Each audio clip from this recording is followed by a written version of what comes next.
ang mga kwento ng pag-ibig, kwento ng buhay at kwento ng pag-asa dito sa Barangay Love Stories. Love Stories.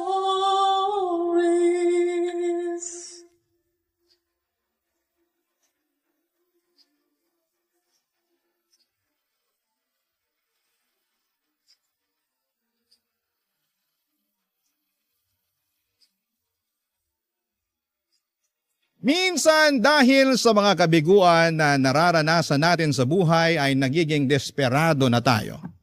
Kaya nga nauuwi tayo sa pagkalito at labis na pagkalugmok, lalo na at hindi natin sigurado kung ano ang kahihinatnan ng magiging desisyon natin. Ikaw kabarangay, naranasan mo na bang malito ng husto? Dear Papa Dudut, magandang araw sa inyo at sa lahat ng mga katulad kong panatiko ng Barangay Love Stories. Tawagin niyo na lamang po ako sa palayaw kong Athena. 35 years old at isang call center agent dito sa Makati. Matagal ko na talagang pinag-isipan kung magpapadala ba ako ng sulat sa inyong istasyon. Nang sa ganon ay mabasa ito ni Papa Dudut at makahingi na rin ng payo sa ating mga kabarangay. Kailangan ko rin kasi dahil medyo naguguluhan ako sa kung ano ang dapat at tama kong gawin. Bali magsisimula ang lahat sa pagiging bigo ko sa pag-ibig. Hindi man ako perpektong tao pero hindi naman ako gumagawa ng masama, Papa Dudut. Kaya nagtataka ako kung bakit maila pa rin sa akin ang swerte na makatagpo ng lalaking magmamahal sa akin ng totoo. Simula nang ma-in love ako ay nakatatlong boyfriend na ako. Bago ko nakilala ang nakarelasyon kong lalaki for 5 years. Live-in na nga kami at ready na mag-level up sa aming pagsasama kaso noon lang pong 2019 ay merong nangyari na hindi ko po inaasahan, Papa Dudut.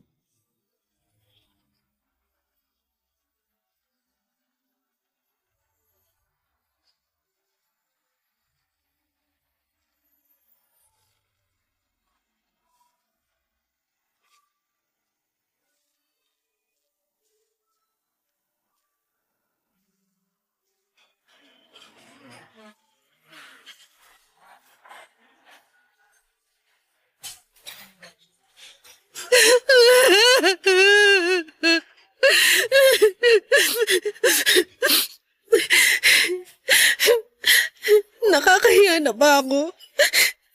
Masyado na ba ako maingay umiyak? Baka pinagtitinginan na ako ng ibang tao Sabihan mo ko. Ibang klase, nakuha mo pang isipin ng ibang tao, nasa ruro ka na nga ng emosyon mo.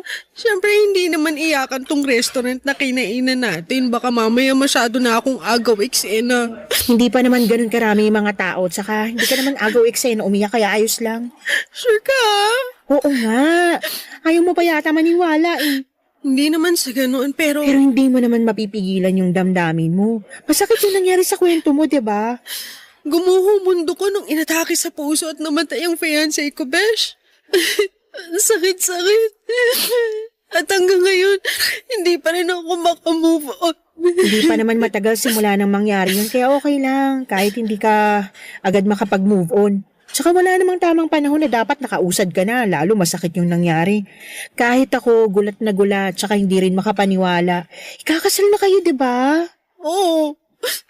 Akala ko pa naman magkakaroon na kami ng happy ending. Kaso, nauna siyang mag-end. Sige, iyak mo lang. Ano ba kasing kamalasan ng meron ako sa pag-ibig?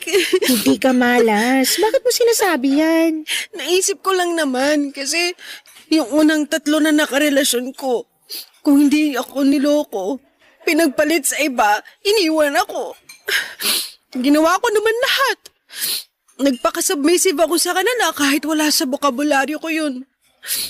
Tinanggap ko rin yung mga kapintasan nila at yung mga pagkukulang sa relasyon namin kasi wala naman talagang perpekto sa mundo. Kahit ako, hindi rin ako perpekto. Minahal ko sila ng sobra-sobra. Higit pa sa sarili ko, pero anong ginawa nila sa akin? Sinaktan nila ako. Akala ko hindi na ako makaka-move on. At minsan ko na rin sinabi sa sarili ko na ayoko nang pumasok sa panibagong relasyon. Alam mo yun, di ba? Sinabi ko yun sa'yo. Oo, lasing ka pa nga nun. Saka nagsisisigaw na, kamo, ayaw mo nang ma-in love ulit. Oo, pero kinain ko lahat ng mga sinabi ko nung nakilala ko yung fiancé ko. Aminin ko, naging masaya naman ako nun sa relasyon namin. Hindi super bongga kasi wala naman talagang ganong relationship. Pero nung nag-propose siya sa akin at tinaya niya ako magpakasal, alam ko na sa sarili ko na handa na ako. At hindi ko lang napaghandaan. Yung mamamatay pala siya bago pa man kami umabot sa altar. Kundi ba naman talaga tinamaan ng lintik? Hindi talaga natin masasabi ang buhay. Oo nga eh. Kaso ang unfair lang kung iisipin. Ayun, hindi ko tuloy mapigilan mag-isip na baka maalas ako, sinampa ako pagdating sa pag-ibig. Gusto ko lang naman na makakasama habang buhay. Kaya lang mukhang tinadhana yata na maging mag-isa ako. Kagaya ng kamatayan, hindi rin natin masasabi ang tungkol sa bagay na yan. Pero sana kung ano man ang mangyari pagkalipas ng mga taon, kung ma-in love ka man ulit o manatili na lang na single maging masaya ka pa rin. Ewan ko. Hindi ko alam kung magiging masaya pa ulit ako. Kasi kung oo, sana ngayon na. As in, ngayon na sana. Pero alam ko, hindi naman mapupuwersa ang sarili ko na maging masaya kung malungkot at masakit ang nararamdaman ko. Kaya nga, damhin mo lang kung ano yung nararamdaman mo ngayong oras na to. Mas magiging madali kasi yun para sa'yo kung mas tanggap mo na sa sarili mo yung nararamdaman mo. Tao tayo, hindi tayo robot na walang emosyon. Basta, kahit ano mangyari, nandito ako para makinig sa'yo.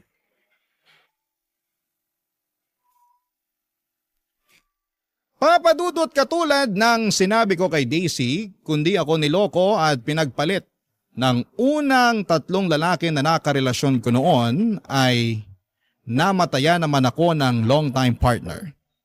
Kaya ang ganda lamang ang hinagpis ko ng mga panahong yon at ngit-ngit na rin sa Diyos dahil maaga niyang kinuha sa akin ang lalaking pinakamamahal ko at magiging asawa na sana. Alam ko namang mali na magalit ako sa kanya pero hindi ko lang talaga mapigilang magtampo. Wala rin naman akong masisisi noong time na yon kasi biglaan nga ang mga nangyari. Buti na lamang at nandyan si Daisy na siyang pinakamalapit kong kaibigan. Kaklase ko na siya simula elementary hanggang college kaya naman kilalang kilala na namin ang isa't isa. Kasama ko siya sa halos lahat ng mga masasaya at malulungkot na pangyayari ng buhay ko at malaki ang pasasalamat ko kay Daisy dahil meron akong kaibigan na matatakbuhan sa oras ng pangangailangan. Sa kabilang banda, iba pa rin ang merong partner at gustong gusto ko nang mag-asawa ng mga panahong yon. Kaya nga pinalipas ko lang muna ang 3 death anniversary ng namayapa kong boyfriend bago ko humingi ng permiso sa kanyang libingan at sa parents niya na gusto ko na ulit pumasok sa panibagong relasyon. Umayag naman ang mga magulang niya dahil alam ng mga ito na hindi na ako bumabata. 32 years old na ako ng mga panahong yon, kaya naging aktibo ako sa paghahanap ng panibagong karelasyon. Kaso hindi nagwo-work out, hindi na yata ako marunong humanap ng seryoso o sadyang hindi lang ako kaseryosyosong tao. Ang sakit isipin. Pero hindi pa rin ako sumuko at noong taong 2022 nga ay may bagay akong sinubukan na hindi ko pa nagagawa sa tanang buhay ko. At yun ay ang umakyat ng bundok. Bagay na medyo pinag-alala ng kaibigan kong si Daisy. Ang totoo ay meron kasi akong napupuso ang organizer na nakilala ko nang minsan akong naligaw sa isang group page sa Facebook na tungkol sa pag-akyat ng bundok. Itago na lang natin sa pangalang Fernan.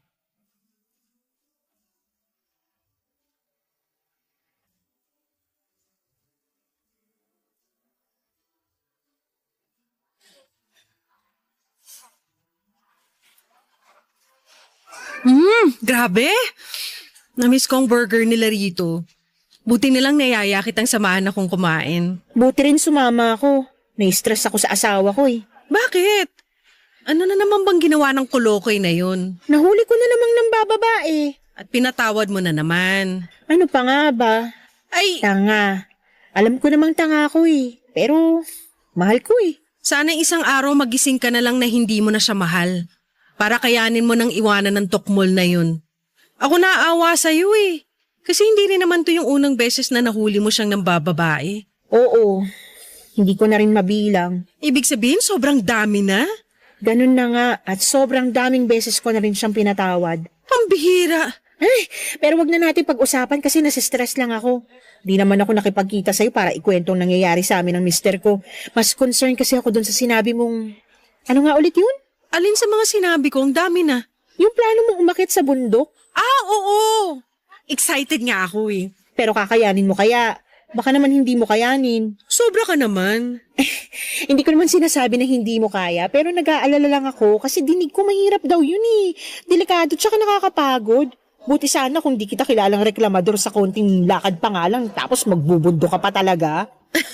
Grabe ka. O bakit? Hindi ba totoo? Well, totoo naman. Natawa lang ako kasi nasingit mo pa talaga yan. Hindi ko kasi maiwasan lalo. Naloka ako nung sinabi mong plano mong mamundok. Malay mo, magustuhan ko. Tsaka naniniwala naman akong kakayanin ko. Eh wala kang choice kasi pag nandun ka na mapapasaba ka talaga. Tapos manghihinayang ka na lang sa binayad mo. Kesa naman ginaganyan mo ko, ipagdasal mo na lang na makababa ako sa bundok na aakitin ko nang hindi nalulumpo. Lalo tuloy akong kinabahan. Huwag ka na lang kaya tumuloy. Iba na lang gawin mo. Ano naman? Magmarathon ka na lang. Ayoko nun. Hindi ako para sa mga takbuhan. Gusto ko yung mas extreme para sulit yung pagod. Eh, bahala ka pero mag-iingat ka pa rin ha. Oo naman. Pero ang totoo kasi niyan, Besh. Sinasabi ko na nga ba? May iba ka talagang dahilan kaya gusto mong mamundok ng biglaan eh.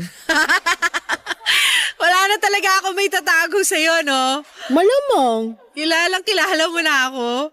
Para namang di tayo magkaibigan since elementary, no? Kaya nga, pero ayun nga.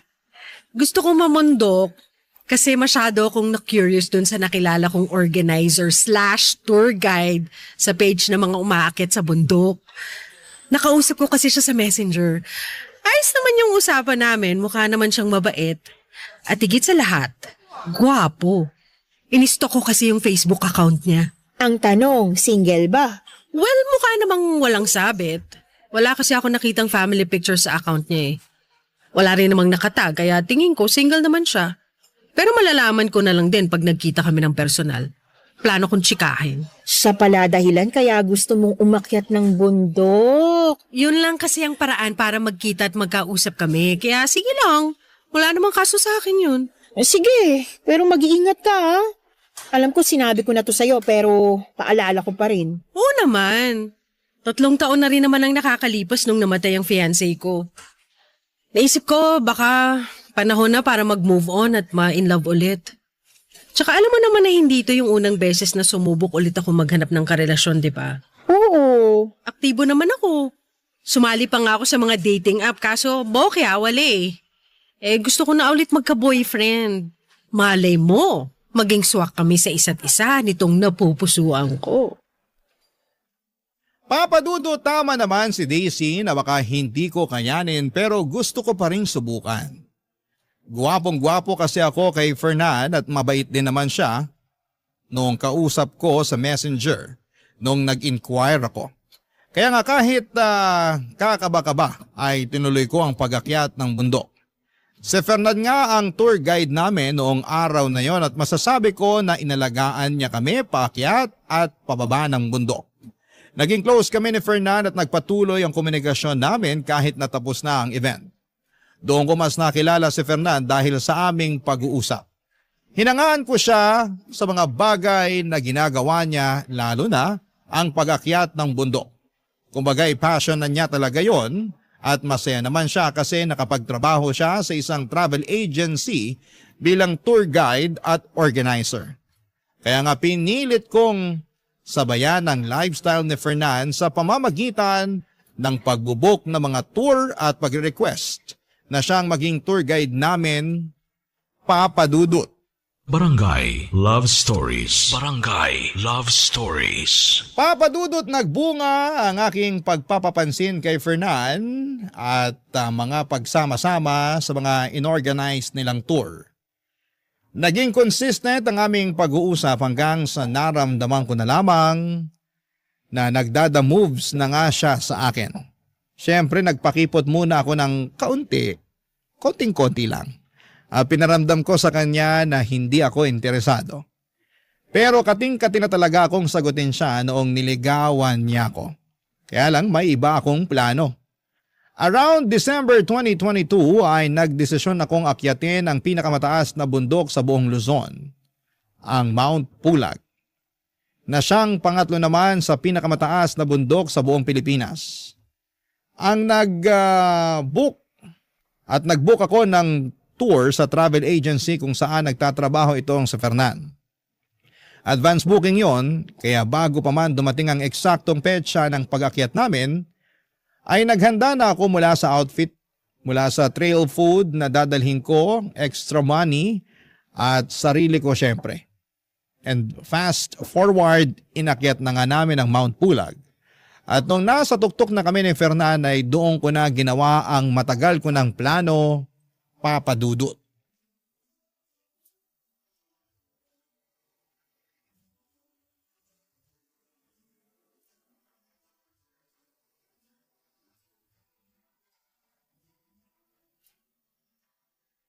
Ayaw mo na ba ulit magpa-picture doon sa signboard? Ayoko na. Nakarami na rin naman ako eh. Sa bagay, nakapag-group picture na rin naman tayo. Oo, at ang dami mo na rin nakuhang picture sa akin. Kaya gustong-gusto kong sumasama sa tour nyo kasi may instant photographer na rin kami. Ang gaganda pa ng mga kuha mo, parang professional. Salamat pero alam mo naman na pagdating sa'yo, iba pitik ko. Naku, napakabolero. Hindi kaya yun, Bola. Sa kabuti maganda rin ang panahon dito sa summit ng Mount Pulag. Hindi maulan saka may sea of clouds. Oo nga eh. Tuwan-tuwa nga ako kasi mukhang nakisama sa atin ng langit.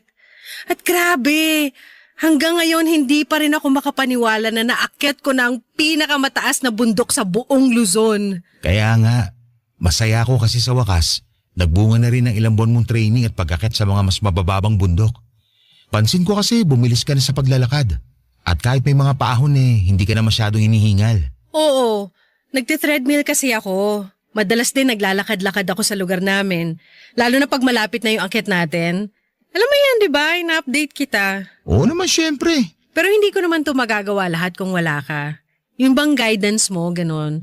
Ang tsaga mo magturo at umalali sa aming mga baguhan eh. Syempre. Tungkulin namin na maiakyat at maibaba ng ligtas ang lahat ng mga kasama sa tour namin. Oo nga, pero still, sobrang nakakabilib ang tsaga at professionalism mo. Kaya hindi na ako magtataka kung bakit kita nagustuhan eh. Akala ko sasabihin mo dahil sa kagwapuhan ko. Wow! Hindi lang pala dito sa bundok mahangin ha? Ikaw din mahangin. Grabe ka naman. O bakit, hindi ba? Hindi. Bakit din? Anong bakit din? Hindi ba ako gwapo para sa'yo? Yan tayo eh. Sagutin mo na lang kasi. Well, sa totoo lang ah. Oo, doon tayo sa totoo lang. Oo, tama ka. Gwapo ka nga talaga. Gwapong-gwapo na ako sa'yo nung unang beses pa lang tayo nagkausap sa Messenger. Kailan yan? Nung nag-inquire ka sa akin tungkol sa event na ino-organize ko? Oo. Aaminin ko mas naintriga ako sa'yo kesa dun sa inong-organize mo. Pero baka naman lumaki ulo mo dyan ah. Babawiin ko sinabi ko. Hindi, wala nang bawian. Nasabi mo na eh. Pwede ko pa rin bawiin. O sige na. Hindi na ako mangasar pero seryoso. Anong seryoso? Anin ko naman tong agwapuan ko kung wala naman akong girlfriend na kasing ganda mo. Huy! Seryoso ako sa sinabi ko. Saka, ilang buwan na rin kitang nililigawan. Sana napatunayan ko na sa'yo na totoo yung nararamdaman ko para sa'yo. Na mahal kita. Napaisip lang kasi ako kung meron ba akong tsansa sa puso mo. Meron naman. At tama ka naman sa mga sinabi mo. Napatunayan mo na sa akin ang nararamdaman mo sa ilang buwang panliligaw mo kaya nakapag-decide na ako na oo. Ha? Ha? Hotdog! Athena naman. Anong oo? As in, oo. Oo, sinasagot na kita. Pumapayag na ako maging girlfriend mo. Seryoso ba yan? Hindi yan biro ah. Tayo na? Seryoso nga. At bakit ako magbibiro? Uso kasi yun. Yung mga prank-prank na yan, lalo na sa internet. Bakit naman kita ipaprank? Sige nga. Hindi ko alam. Baka kursunada mo lang ako i-prank. Ganon. Walang dahilan para iprank ka. Seryoso ako na sinasagot na kita. Oo, tayo na, Fernan. Papadudot masayang masaya kami ni Fernan. nung naging kami at naging sobrang memorable pa yon dahil sa tuktok ng pinakamataas na bundok sa buong Luzon ko siya sinagot. Grabe. Pakiramdam namin ay mas lalong naging espesyal ang araw na yon. Buwaba kami sa bundok na hindi maalis ang ngiti sa aming mga labi. Nagpatuloy ang relasyon namin at nung 3 buwan na naming magkasintahan ay nag-decide kaming mag-live-in. Bali nagrenta kami ng apartment near Pasig at Mandaluyong boundary. Tumira kami doon ni Fernan hanggang sumabit ang January 2025. Ay meron siyang sorpresa na hinanda para sa akin. Saktong salubong ng bagong taon. Nang lumuhod si Fernan sa aking harapan at nag-propose ng kasal. Ang romantic lang ng eksena dahil noong una ay magkasama lamang naming pinapanood ang mga fireworks tapos ilang sandali lang ay may proposal pa lang magaganap.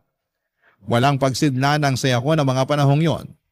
At noong mga sumunod na araw ay masaya akong nakipagkita kay Daisy upang ibalita na sa wakas ay engaged na kami ni Fernan, Papa Dudut.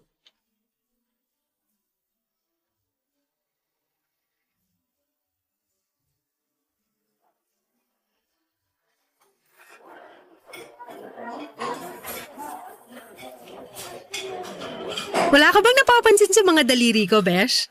Ha? Ano bang meron? Ayan o, tignan mong mabuti. Bagong manicure ka. Ganda ng nail art mo Saka Tanga, hindi yan ang gusto ko ipakita. Ano ba kasi yun? Tignan mong mabuti.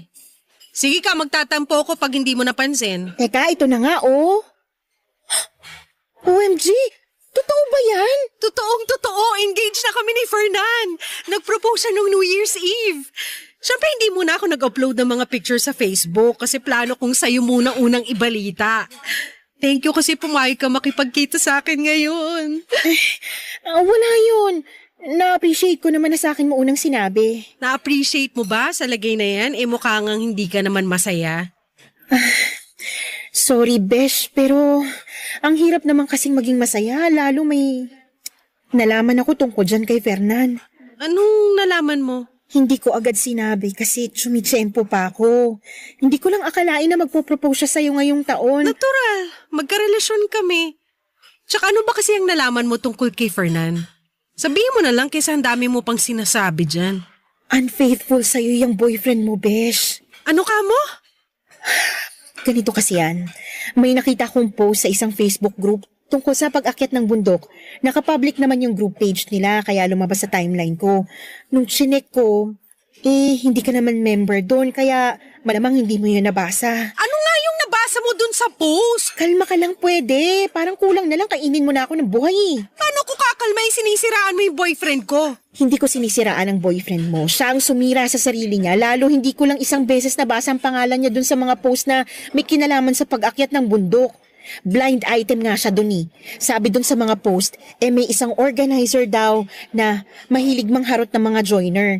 Nakikipag-usap daw tungkol sa tour tapos sa huli, makikipaglandian. Hindi ako naniniwala sa mga sinasabi mo. Hindi kita pinipilit na maniwala pero wala ka bang napapansin kakaiba kay Fernan? Wala! Kaya nga hindi ako naniniwala sa'yo.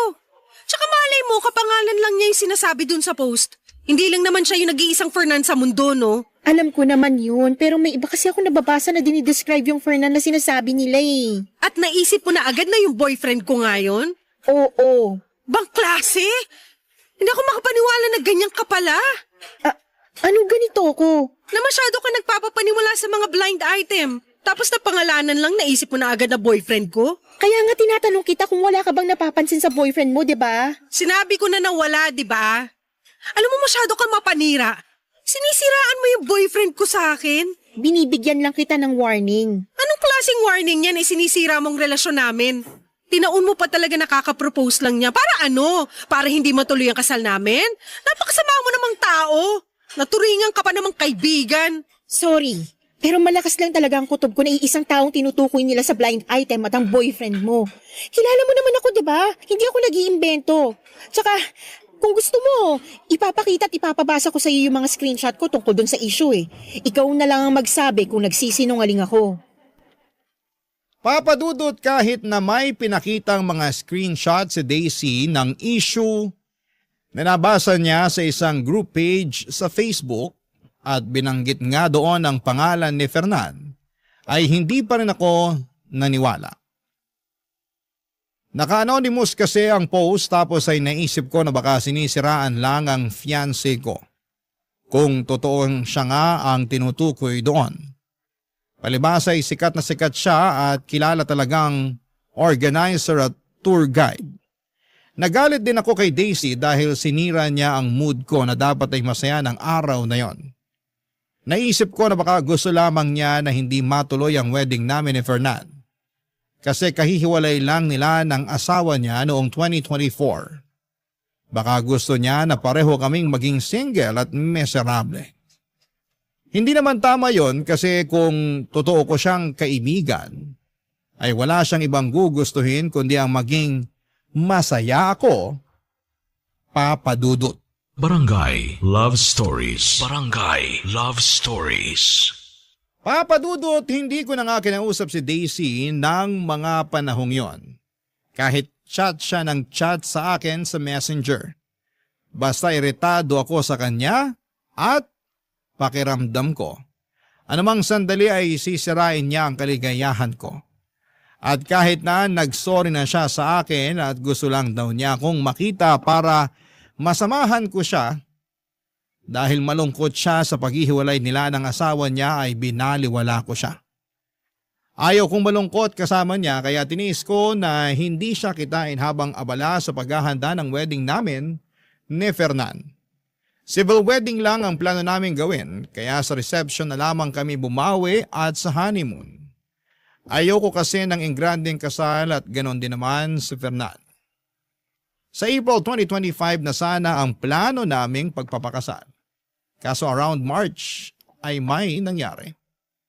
Isang araw ay nagaya ang mga kaibigan ni Fernan ng jamming at house party overnight sa condo unit ng isa nilang barkada.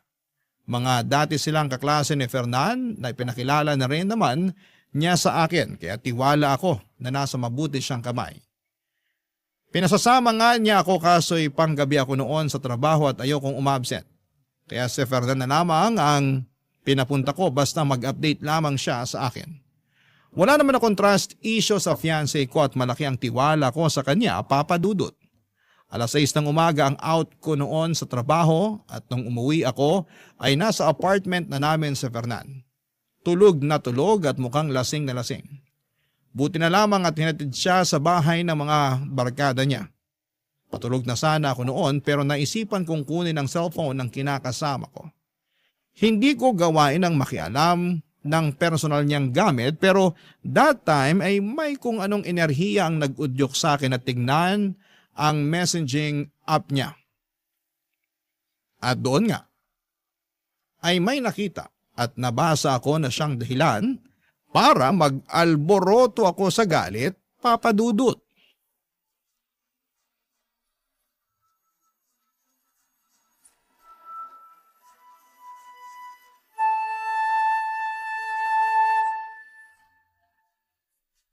Fernan, gumising ka nga dyan. Bakit ba? Kita mo natutulog yung tao, naantok pa ako. Alam ko, pero may pag-uusapan tayo. Pwede bang mamaya na lang? Patulugin mo muna ako kasi grabe talaga yung antok ko. Paano hindi ka antukin? Anong oras ka na hinatid dito ng mga barkada mo? Teka, galit ka ba? Oo, galit ako. Bakit ka magagalit nagpaalam naman ako sa'yo. Pinasasama pa nga kita nun pero sabi mo mas gusto mong pumasok sa trabaho. Pambihira ka naman no? Huwag mo sabihing nakalimutan mo. Hindi ko nakalimutan. Alam ko na pinayagan kita at hindi naman yun ang rason kung bakit nagagalit ako ngayon. Wala naman akong kasalanan sa'yo Kaya wala kang dahilan para magalit sa akin. Ah, ganon? Sigurado ka ba talagang wala? Ano yun? Tinatanong kita kung sigurado ka bang wala. Oo, sigurado ako. Ano namang gagawin ko? Malay ko rito sa text sa'yo ng BFF niyong babae. Sa bagay, sabi lang naman niya rito, thank you raw kasi nakailang beses mo raw siyang dinala sa langit. Dapat daw matagal ka na niyang pinagbigyan pero salamat pa rin daw sa isang hindi malilimutang gabi.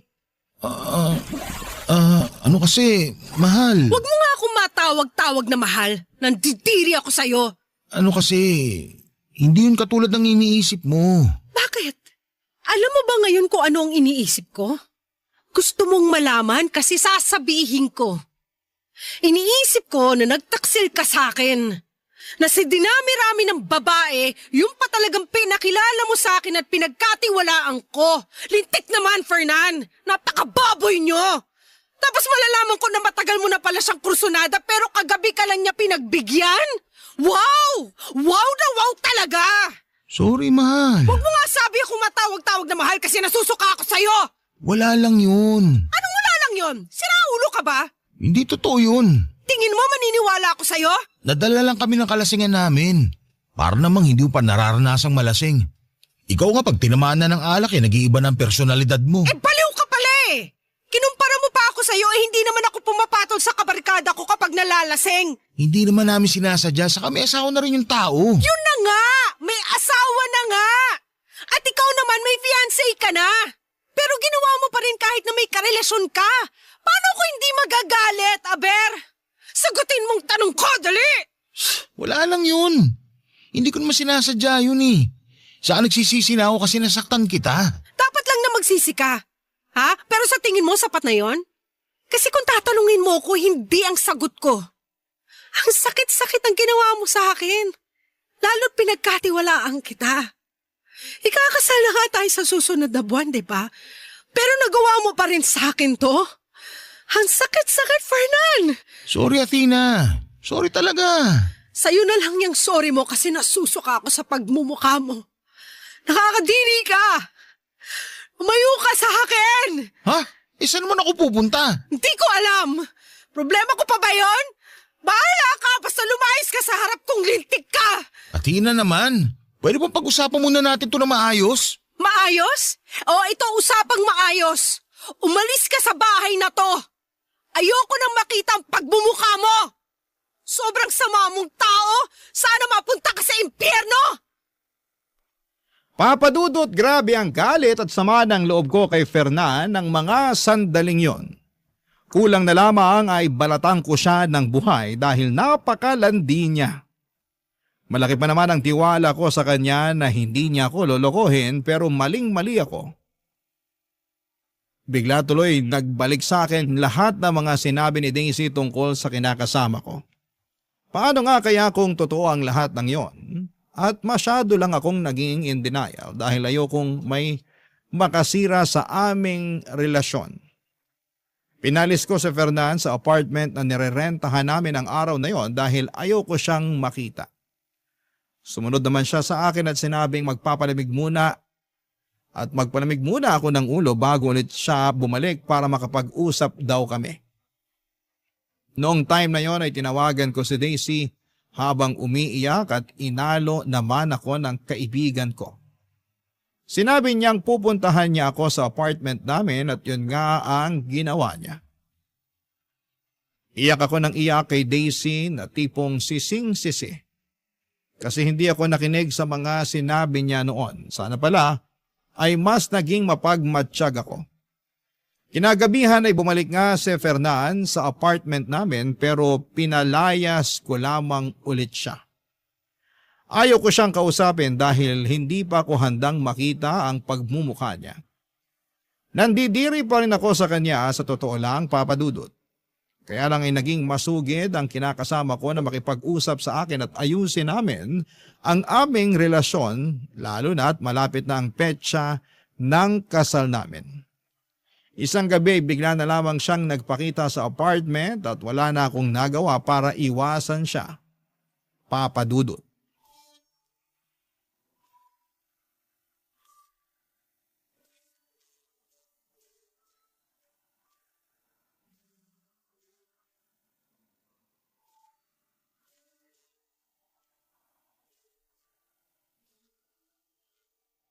Di ba sinabi kong hindi pa ako handang makipag-usap sa'yo? Niayo ko pa nga makita yung pagmumukha mo pero ang kapal mo rin talaga makipagkita sa akin ngayon, no? Hindi ka na nahiya? Kinapalan ko na talaga ang mukha ko kasi gustong-gusto kita makausap. Ano pa bang pag-uusapan natin? Marami. Una na doon yung tungkol sa relasyon natin. May relasyon ba tayo? Oo naman. Saka ikakasal na nga tayo, hindi ba? Sa tingin mo talaga gusto ko pa rin makasal sa katulad mong manloloko? Athena naman, huwag mo naman gawin sa akin to. At bakit naman hindi? Eh ikaw nga hindi ka nagdalawang isip na galawin yung tropa mong babae, di ba? Masarap siya, di ba? O bakit ako ang kinukulit mo? Bakit hindi siya ang puntahan mo tapos share kayo ng mister niya? Total mga hayop naman kayo. Tao lang naman ako, nagkakamali rin. Hindi mo na ba ako mapapatawad? Ang tagal na natin oh. Oo nga, matagal na tayo. Pero sa tingin mo maliit na kasalanan lang yung ginawa mo? Kasi kung oo, aba, nasisiraan ka na talaga ng ulo. Hoy, para sa kaalaman mo, sobrang sakit ng ginawa niyo sa akin ng kaibigan mong babae. At kahit na hindi siya yung kasama mo na gumawa nun sa akin, malaking kasalanan pa rin na niloko mo ako. Sabi mo nga, di ba, ikakasal na tayo? Pero naisip mo pa rin na lokohin ako. Dapat ba ginawa ko pagkatapos ng kasal natin? Para hindi ka magalit sa akin ng ganyan? Ay, baliw! Eh kasi yung sinasabi mo parang ganun na rin eh. O di sana ginawa mo na nung bago pa lang tayo para hindi na umabot sa ganito na malapit pa akong maikasal sa manlolokong katulad mo. Hindi ko nga sinasadya yun. Patawarin mo na ako. Nadala lang naman kami ng mga damdamin namin eh. Saka ikaw ang mahal ko. Kung mahal mo talaga ako, hinding-hindi mo may isip na saktan ako. Kaso wala kang isip eh, kaya nagawa mo yun. Tingin mo maniniwala pa ako ngayon sa sinasabi mo? Hindi ko na mababago ang nangyari na. Kaya nga magagawa ko na lang humingi ng tawad. Pero nangangako ko na magbabago na ako para mas maging karapat-dapat sa'yo. Ayoko mawala ka sa akin kaya pagbigyan mo pa ako. Pag ginawa ko pa ulit yung bagay na yon, ako na mismo makikipag-iwalay sa'yo. Wow ha! Salamat sa assurance at pakonsuelo mo. Nakakatuwa namang marinig yan. Grabe! Grabe ka na talaga! Athena, sige na. Nagmamakaawa na ako. Huwag mo naman sa akin gawin to. Mahal na mahal kita eh. Bigyan mo pa ako ng pangalawang pagkakataon. Binibigay lang ang second chance sa mga taong deserving. Kaya nga pagsisikapan ko na maging deserving. At paano mo gagawin yun? Sige nga! Araw-araw kitang liligawan. Saka ipaparamdam ko sa'yo kung gaano kita kamahal. At kahit na mag-asawa na tayo, gagawin ko pa rin ang panliligaw sa'yo katulad nung kinikilala pa lang natin ang isa't isa noon. Kaya sana naman maniwala ka sa akin at bigyan mo pa ako ng pangalawang pagkakataon para patunayan sa'yo lahat ng mga sinasabi ko. Ewan ko pero madali lang naman magsalita at magsabi ng mga pangako na anumang sandali mapapako lang din. Tsaka anong assurance ko na hindi mo na ako lolokohin? Nagawa mo na nga isang beses. Malamang magagawa mo pa yan ulit. Sige, sabihin mo. Paano pa kita pagkakatiwalaan? Sinira mo na yung tiwala ko sa'yo. Kaya nga pagsisikapan ko maibalik yung tiwala na yun na nawala dahil sa pagiging mapusok at makasalanan ko. Sorry na talaga, Tina. Sising-sisi na ako sa nagawa ko. Napakatanga ko naman kasi. Saan ka naging tanga? Kasi nalaman ko? Siyempre hindi. Mabuti na yung malinaw. Tanga ako kasi sinaktan ko ang babaeng mahal ko. Kaya patawarin mo ko. Hindi ko na uulitin. Pangako yan.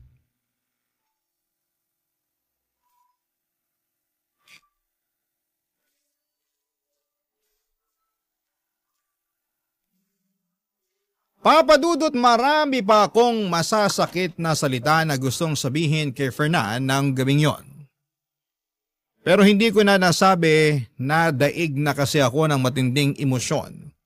At sa halip na pakinggan pa ang pagsusumamo niya at paghingi ng tawad ay muli ko siyang pinalayas sa pamamahay namin. Wala rin namang nagawa si Fernan dahil nag-iiskandalo na ako ng mga panahong yon. Pero hindi pa rin siya tumigil sa panliligaw sa akin at hanggang sa ngayon ay sinusuyo pa rin ako ni Fernan.